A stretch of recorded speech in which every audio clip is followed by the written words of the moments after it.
ಪ್ರೀತಿ 10ನೇ ತರಗತಿ ವಿದ್ಯಾರ್ಥಿಗಳೇ, ಇಂದಿನ ಕನ್ನಡ ಪಾಠಕ್ಕೆ ಆತ್ಮೀಯ ಸ್ವಾಗತ. ಮಕ್ಕಳೇ, ಪರೀಕ್ಷೆ ಹತ್ರ ಬರ್ತಾ ಇದೆ. ನಿಮ್ಮ ಪ್ರಶ್ನೆ ಪತ್ರಿಕೆಯಲ್ಲಿ ಬರ್ತಕ್ಕಂಥ ಒಂದು ಮೇನ್ ಯಾವ್ದಪ್ಪ ಅಂದ್ರೆ ಭಾವಾರ್ಥ ಬರೆಯಿರಿ. ಹೆಚ್ಚಾಗಿ ಅದ್ರ ಕಡೆ ಕಾನ್ಸಂಟ್ರೇಟ್ ಮಾಡಿ. ಯಾಕೆಂದ್ರೆ 4 ಅಂಕಗಳು ಭಾವಾರ್ಥ ಬರೆಯಲಿಗೆ ಇರುತ್ತೆ. ಅದರಲ್ಲಿ ಭಾವಾರ್ಥ ಬರೆಯಲು ನಿಮಗೆ ಕೇಳೋದು 2 ಪದ್ಯದಲ್ಲಿ. ಯಾವ 2 ಪದ್ಯನಪ್ಪ ಅಂದ್ರೆ ಒಂದು ವೀರಲವ, ಒಂದು ಕೌರವೇಂದ್ರನ ಕೊಂದೆ ನೀನು. ಹೆಚ್ಚಾಗಿ ಕೌರವೇಂದ್ರನ ಕೊಂದೆ ನೀನು ಪದ್ಯದಲ್ಲಿ ಬರ್ತಕ್ಕಂಥ ಭಾವಾರ್ಥಗಳನ್ನ ಚೆನ್ನಾಗಿ ನೋಡ್ಕೊಳ್ಳಿ.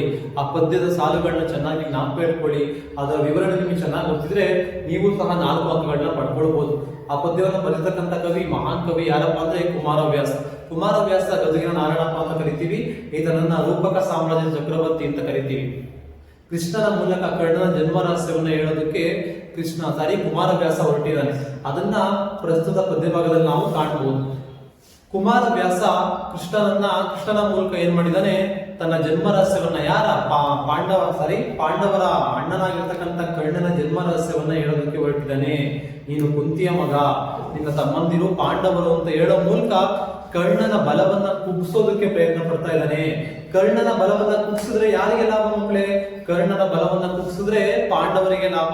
ಪಾಂಡವರ ಪಕ್ಷಪಾತಿಯಾಗಿ ಕೆಲಸ ಮಾಡ್ತಿರ್ತಕ್ಕಂಥವ್ರು ಯಾರು? ಕಪಟ ನಾಟಕ ಸೂತ್ರಧಾರಿಯಾಗಿರ್ತಕ್ಕಂಥ ಕೃಷ್ಣ. ಅದನ್ನ ಪ್ರಸ್ತುತ ಪದ್ಯ ಭಾಗದಲ್ಲಿ ಕೊಟ್ಟಿದ್ದಾರೆ. ಏನಂದ್ರೆ, ಕರ್ಣ ತನ್ನ ತಾಯಿ ಕುಂತಿ, ತನ್ನ ತಮ್ಮಂದಿರು ಪಾಂಡವರು ಅಂದಾಗ ಅವನ ಬಲ ಕುಗ್ಗುತ್ತೆ ಅನ್ನೋದು ಕೃಷ್ಣನ ಅಭಿಪ್ರಾಯ. ಆದರೆ ಕರ್ಣ ಯಾವತ್ತಿಗೂ ಸಹ ದುರ್ಯೋಧನ ಪರವಾಗಿ ಯುದ್ಧವನ್ನ ಮಾಡೋದು. ಅದನ್ನ ಪ್ರಸ್ತುತ ಪದ್ಯ ಭಾಗದಲ್ಲಿ ತುಂಬಾ ಚೆನ್ನಾಗಿ ಕಟ್ಟಿಕೊಟ್ಟಿದ್ದಾರೆ. ಯಾರು? ನಮ್ಮ ಕುಮಾರವ್ಯಾಸ ಕವಿ. ಅವರು ನೋಡಿ, ಈ ಪದ್ಯದಲ್ಲಿ ನಿಮ್ಗೆ ಜಾಸ್ತಿ ಭಾವಾರ್ಥವನ್ನ ಕೇಳೋದು. ಭಾವಾರ್ಥ ತುಂಬಾ ರಿಪೀಟ್ ಆಗಿರ್ತಕ್ಕಂಥ ಕೆಲವು ಸ್ಟ್ಯಾಂಜ ಸಾಲುಗಳು ಯಾವ್ದಪ್ಪ ಅಂದ್ರೆ ನೋಡ್ಕೊಳ್ಳಿ ಮಕ್ಕಳೇ. ಕೊರಡ ಸೆರೆ ಹಿಗ್ಗಿದವು ದೃಗುಜಲ, ಉರವಣಿಸಿ ಕಡು ನೊಂದನ ಕಟ, ಕುರುಪತಿಗೆ ಕೇಡಾದದೆಂದನು ತನ್ನ ಮನದೊಳಗೆ, ಅರಿಯ ಹಾಗೆ ಒಗೆದೋರ ದುರುಹದೆ, ಬರಿದೆ ಹೋಗುದೆ ತನ್ನ ವಂಶವ ನರುಹಿ ಕೊಂದನು ಹಲವು ಮಾತೇನೆಂದು ಚಿಂತಿಸಿದ. ಈ ಪ್ರಶ್ನೆ ತುಂಬಾ ಸಲ ರಿಪೀಟ್ ಆಗಿದೆ ಮಕ್ಕಳೇ. ನೋಡಿ, ಕೊರಳ ಸೆರೆ ಹಿಗ್ಗಿದವು, ನೀನು ಕುಂತಿಯ ಮಗ.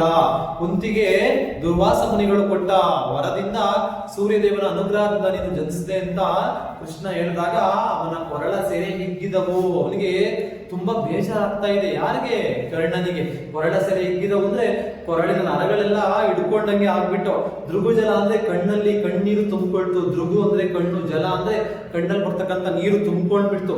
ಉರವಣಿಸಿ ಅಂದ್ರೆ ಹೆಚ್ಚಾಗಿ ಬರ್ತಾ ಇದೆ, ಕಣ್ಣೀರು ಉಮ್ಮಳಿಸಿ ಬರ್ತಾ ಇದೆ ಅಂತ. ಕಡು ನೊಂದನ ಅಕಟ, ತುಂಬಾ ನೋವಾಗ್ಬಿಡ್ತು. ಅಕಟ ಅಂದ್ರೆ ಅಯ್ಯೋ, ತುಂಬಾ ನೋವಾಗ್ತಾ ಇದೆ. ಯಾರಿಗೆ? ಕರ್ಣನಿಗೆ.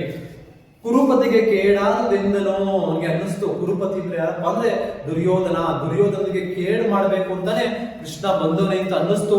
ಕುರುಪತಿಗೆ ಕೇಡಾದದೆಂದನು ತನ್ನ ಮನದೊಳಗೆ, ಅವನ ಮನಸ್ಸೊಳಗೆ ಅಂದ್ಕೊಂಡ, ಓ ಕೌರವೇಂದ್ರ, ಕುರುಪತಿ ಯಾರು? ದುರ್ಯೋಧನಿಗೆ ಕೇಡು ಮಾಡೋದಕ್ಕೆ ಬಂದಿದ್ದಾನೆ. ಯಾರು? ಕೃಷ್ಣ. ತನ್ನ ಜನ್ಮ ರಹಸ್ಯವನ್ನ ಹೇಳೋದಕ್ಕೆ ತನ್ನ ಮನದೊಳಗೆ, ಅವನ ಮನಸ್ಸಲ್ಲಿ ಅಂದ್ಕೊಂಡ ಕುರುಪತಿಗೆ ಕೇಡಾಗುತ್ತೆ ಇದು. ಹರಿಯ ಹಾಗೆ ಒಗೆದೋರ ದುರುಹದೆ. ಹರಿ ಅಂದ್ರೆ ಕೃಷ್ಣ. ಅವನ ಆಡ್ತಕ್ಕಂಥ ಆಟದಲ್ಲಿ ಅವನ ಶತ್ರುತ್ವ ಒಗೆದೋರ ದುರುಹದೆ, ಅದು ನಮ್ಮನ್ನ ಬಿಡೋಲ್ಲ ಅಂತ ಡಿಸೈಡ್ ಮಾಡ್ಕೊಂಡ್ಬಿಟ್ಟ ಅವನು. ಕೃಷ್ಣ ಪಾಂಡವರ ಪಕ್ಷಪಾತಿಯಾಗಿ ನನ್ನ ಪರ ಮಾತಾಡೋಕ್ ಬಂದಿದ್ದಾನೆ ಅಂದ್ರೆ ಏನೋ ಪ್ಲಾನ್ ಮಾಡ್ಕೊಂಡ್ ಬಂದಾನೆ, ಏನೋ ಉಪಾಯ ಮಾಡ್ತಾ ಇದ್ದಾನೆ ಅಂತ ಅನ್ನಿಸ್ತು. ಯಾರಿಗೆ? ಕರ್ಣನಿಗೆ. ಹರಿಯ ಹಾಗೆ ಒಗೆದೋರ ದುರುಹದೆ, ಬರಿದೆ ಹೋಗುವುದೇ ತನ್ನ ವಂಶವ ನರುಗಿ ಕೊಂದನು ಹಲವು ಮಾತೇನೆಂದು ಚಿಂತಿಸಿದ. ಯಾವುದೇ ಕಾರಣಕ್ಕೂ ಕೃಷ್ಣನ ಹಾಗೆ ನಮ್ಮನ್ನ ಸುಮ್ಮನೆ ಬಿಡೋದಿಲ್ಲ. ಬರಿದೆ ಸುಮ್ಮನೆ ಇರಕ್ಕಾಗ್ದಲೆ ನನ್ನ ವಂಶವನ್ನ, ನನ್ನ ಜನ್ಮ ರಹಸ್ಯವನ್ನ ಹೇಳಿ ನನ್ನನ್ನ ಇವಾಗ್ಲೇ ಆತ ಕೊಂದ್ಬಿಟ್ಟ ಅಂತ. ನೋಡಿ, ಅದುವರೆಗೂ ಕರ್ಣನ ಮನಸ್ಸಲ್ಲಿ ಭಯ, ತಳಮಳ, ತಲ್ಲಣ ಯಾವುದು ಇರಲಿಲ್ಲ. ಯಾವಾಗ ಕೃಷ್ಣ ಕರ್ಣನ ಜನ್ಮ ರಹಸ್ಯವನ್ನ ಹೇಳ್ತಾನೋ ಅವಾಗಿನಿಂದ ಅವನಿಗೆ ತಲ್ಲಣ, ತಳಮಳ, ಮನಸ್ಸಿನಲ್ಲಿ ಏನೋ ಒಂಥರ ನೋವು ತುಂಬ್ಕೊಂಡ್ಬಿಡ್ತು.